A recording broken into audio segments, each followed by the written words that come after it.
Hello! In this video I will show you how to install ChatGPT Widget on OPPO K13x.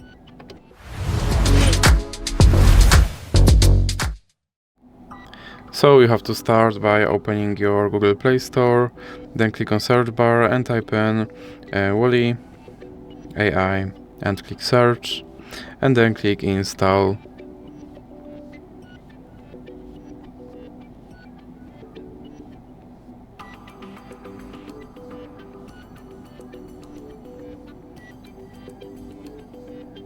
Now you can click open, and then click on this button to skip introduction and click open permissions. Then select the AI assistant and click here to allow this app to display over other apps, and now you can go back and go back again.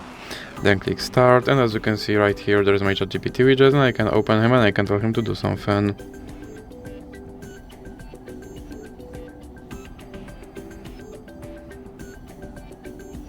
And as you can see, he responded.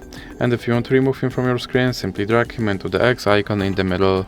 So that's it for this video. If you liked it, please remember to leave a like and subscribe.